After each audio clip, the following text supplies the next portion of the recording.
2019 ഉത്തരവിൽ ഇത് കൊടുത്തുവിടാൻ വേണ്ടി ഇദ്ദേഹത്തിന്റെ പേര് വെച്ച് ഉത്തരവ് ഇറക്കിയ ദേവസ്വം ബോർഡ് ഉണ്ണികൃഷ്ണൻ പോറ്റിയിൽ കണ്ട വിശ്വാസ്യത എന്താണ്?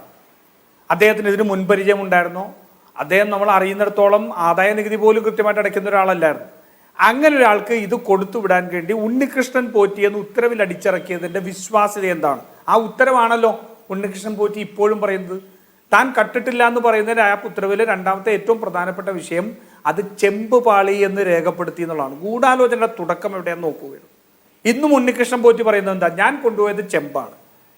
ആ സ്വർണം എങ്ങനെ ചെമ്പായി എന്നുള്ളതിനെ സംബന്ധിച്ച് യാതൊരു തരത്തിലുള്ള ചർച്ചയും നടക്കുന്നില്ലല്ലോ. ഇവരൊന്നും മിണ്ടുന്നില്ലല്ലോ. ഇവർ ഉണ്ണികൃഷ്ണൻ പോറ്റിയെ കുറിച്ചും ദേവസ്വം കമ്മീഷണറെ കുറിച്ചുമാണ്.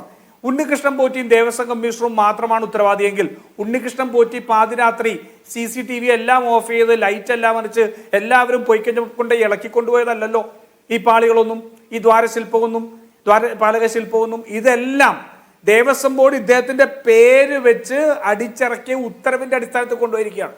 ആ ഉത്തരവിൽ നിന്ന് ദേവസ്വം ബോർഡിന് എങ്ങനെ കൈയിടാൻ കഴിയും? ഒന്ന്. രണ്ടാമത്തെ കാര്യം, അത്തരത്തിൽ 2022 തന്നെ ഇയാൾ കൊണ്ടുപോയതിലും തിരിച്ചു കൊണ്ടുവന്നതിലും എല്ലാം സ്വർണത്തിന്റെ വ്യത്യാസമുണ്ടെന്ന് കൃത്യമായി മനസ്സിലാക്കിയ ദേവസ്വം ബോർഡ് എന്തുകൊണ്ട് ഇയാൾക്കെതിരെ കേസെടുത്തില്ല?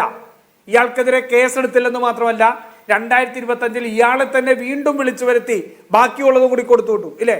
ബാക്കിയുള്ളതും കൂടി കൊടുത്തു വിട്ടു.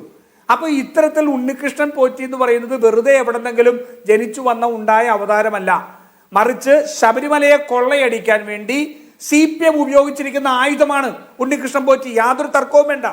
ഞാനൊരു കാര്യം ചോദിക്കട്ടെ, ഈ അവസാനം വന്ന ഉണ്ണികൃഷ്ണൻ പോറ്റി എന്താ? ഈ പീഠം ഉണ്ണികൃഷ്ണൻ പോറ്റിയുടെ ഒരു ബന്ധുവിന്റെ വീട്ടിൽ കൊണ്ടുപോയി വെച്ചു എന്ന് പറഞ്ഞു. ഇല്ലേ? ഉണ്ണികൃഷ്ണൻ പോറ്റിയുടെ വീടിന്റെ അകത്ത് ബന്ധുവിന്റെ വീട്ടിൽ കൊണ്ടുപോയി വെച്ചു എന്ന് പറഞ്ഞ വാർത്ത പുറത്തു വന്ന ദിവസം ഈ ഉണ്ണികൃഷ്ണൻ പോറ്റിക്കെതിരെ കേസെടുക്കണ്ടേ? മോഷണത്തിന് കേസെടുക്കണ്ടേ? കള്ളത്തരത്തിന് കേസെടുക്കണ്ടേ? ദേവസ്വം ബോർഡിനെയും ശബരിമലയുടെയും സ്വത്ത് അന്യാധീനപ്പെടുത്തുന്ന രീതിയിൽ പ്രവർത്തിച്ചതിന് കേസെടുക്കണ്ടേ? എന്തുകൊണ്ട് ഉണ്ണികൃഷ്ണൻ പോറ്റിക്കെതിരെ ആ വിവാദം വന്നപ്പോൾ പോലും കേസെടുത്തില്ല? ഇന്ന് പേരിന് തള്ളിപ്പറയുന്നതിനൊപ്പം ഉണ്ണികൃഷ്ണൻ പോറ്റിയെ തള്ളിപ്പറയാൻ കഴിയാത്ത രീതിയിലുള്ള തെളിവുകൾ മുഴുവൻ പുറത്തു വന്നല്ലോ.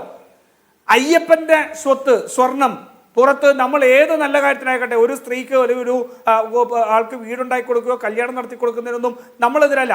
പക്ഷെ അത് ശബരിമലയിൽ റെക്കോർഡ് ചെയ്യപ്പെട്ട സ്വർണം ഉപയോഗിച്ച് ചെയ്യാൻ പറ്റുമോ? എങ്ങനെയാണ് ശബരിമലയിൽ നിന്ന് കൊണ്ടുപോയ സ്വർണത്തിന് ബാക്കി വന്നത്?